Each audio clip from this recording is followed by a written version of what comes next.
las metrópolis no se parecen en nada a las ciudades y no se gestionan como las ciudades, se gestionan como los países, porque las metrópolis son tan potentes como los países. Y la prueba de ello es que, bueno, pues el PIB de Los Ángeles, San Diego, es equivalente al PIB de España, el Producto Interior Bruto de España.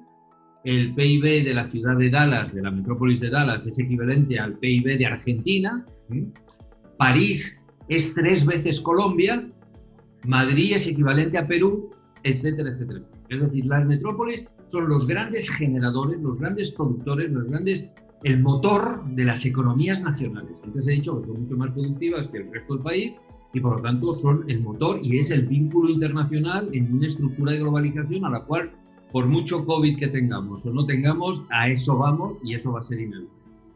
Entonces, hay que gestionar el metrópolis como se gestionan los países. Y los países solo tienen 3 formas de gestionarse, no 451. Hay muchos profesionales del tema metropolitano que se dedican a la gobernanza metropolitana. Y entonces empiezan a explicarte cómo se gestionan los autobuses en Singapur, o cómo se gestiona el agua en Montreal, o cómo se gestionan los residuos sólidos en no sé.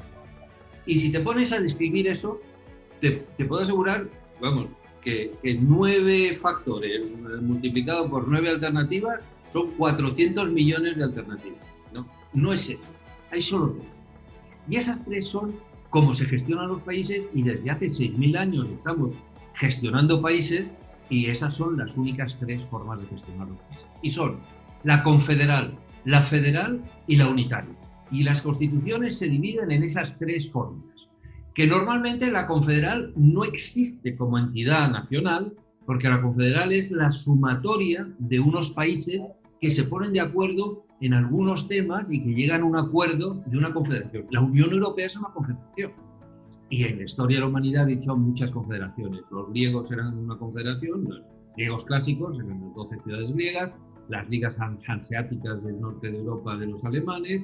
En Latinoamérica ha habido varios intentos de confederación. Vosotros pertenecéis a uno de esos intentos, que era la Confederación Centroamericana, ¿no? Y tenéis un pasaporte donde todavía tiene la imagen de todos los países centroamericanos.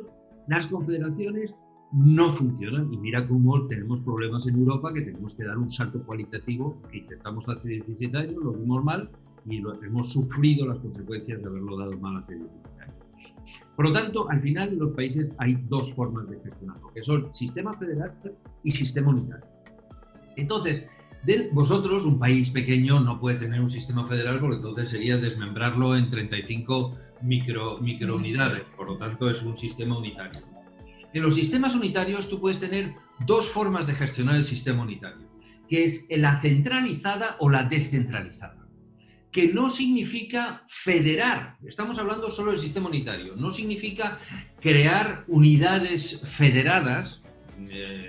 Federaciones, como sabes, son Alemania, son Estados Unidos, son Argentina, son Brasil, etc. No es crear unidades federadas, es descentralizar. Pero claro, tú cuando estás descentralizando en un sistema unitario, estás delegando poder, no estás devolviendo poder. Esa es la diferencia entre un sistema federal y un unitario. En el sistema federal tú has devolved, la palabra es inglesa y la traducimos mal porque no es devolver poder, ¿no? Pero es dar ese poder a esa instancia intermedia del país. Y en un sistema unitario tú lo que estás es delegando. Por ejemplo, un sistema unitario con delegación es Francia. En Francia el presidente nacional nombra a los prefectos, que son aquellas personas que coordinan los ministerios centrales en cada uno de los departamentos.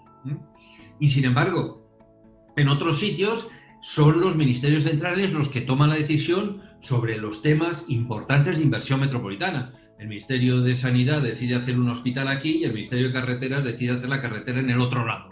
Y eso es una aberración porque, claro, el hospital tiene que tener una carretera para que las ambulancias lleguen. Y entonces la manera de poder coordinar esos ministerios a nivel nacional es esa descentralización donde hay un delegado del presidente, no es una persona elegida por el pueblo, porque entonces ya estaríamos más en un Estado federal.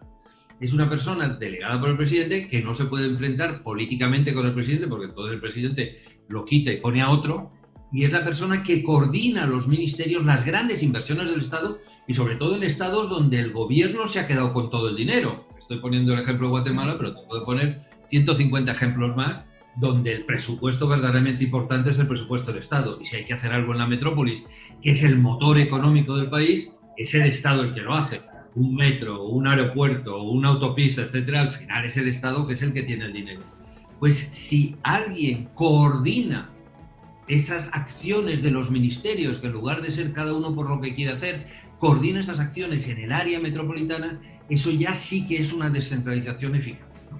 Y hay muchos países, no estoy hablando de El Salvador en estos momentos, Salvador, pero hay muchos países en Latinoamérica que tienen unas metrópolis que están, Santo Domingo es un 50% del PIB nacional y un 50% también de la población nacional, 60% del PIB, 50% de la población. Eso quiere decir que Santo Domingo no funciona, porque es casi la misma población que el PIB, quiere decir que no funciona. Y necesitaría una coordinación de las inversiones del ministerio, de los ministerios, para que se sepa cómo tiene que funcionar y que se le haga funcionar.